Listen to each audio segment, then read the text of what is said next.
And welcome back to the program, everyone. I want to welcome to the studio Mr. Craig Harness of Harness Mattress Company in Harrison, Arkansas. Welcome. It's good to have you on Mountain Talk. Well, good to be here.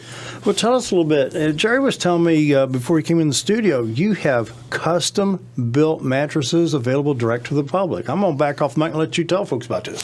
Well, that's right. We've been doing this since 1956. I'm about third generation. My father actually started the business in 56. And my grandfather and great uncle were his first employees. But we've been doing the manufacturing and selling direct to the public ever since. And what's unique is that we actually do manufacture the mattresses and box springs right in Harrison, Arkansas. Many places may advertise factory direct, but in reality they're just outlets for a factory, and they've got all the overhead and expenses of a regular retailer. But we actually manufacture there on the premises. In fact, you can come into our showroom and go another 20 or 30 steps beyond the showroom, and you can be right in the manufacturing area.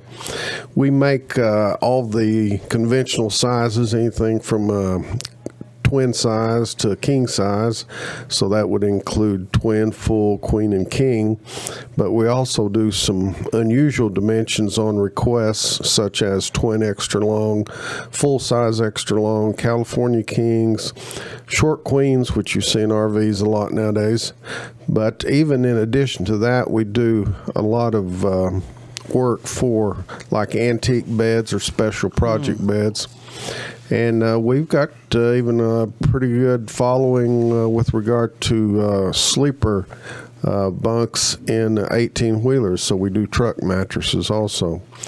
Manufacturing mattresses and box springs from scratch is what we do mainly, but we also have a rebuilding service in which you can bring your mattress in, and if the internal spring is still good, we can take it apart and rebuild it, and many times it's better than it was when it's new, simply because we're using better quality materials.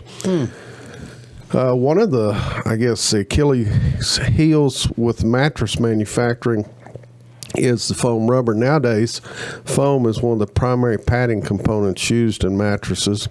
It used to be cotton, but because of federal laws and so forth, that's been changed.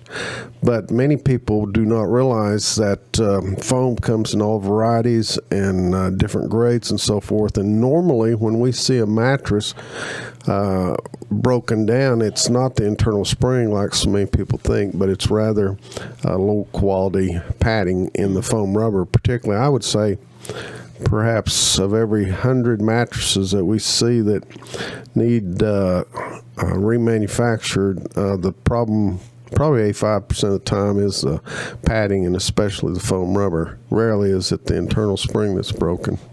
Now, you said you went into a foam rubber rather than cotton. Why no cotton?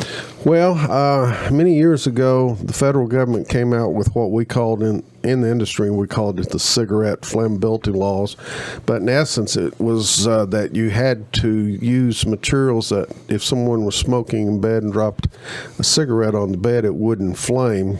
And that stayed in place for many years. And then they went from there on up to a more stringent rule in 2007, in which they had to be built in such a way that you can put a torch up to the mattress, and for quite a while it won't flame. It'll just blacken. Yeah.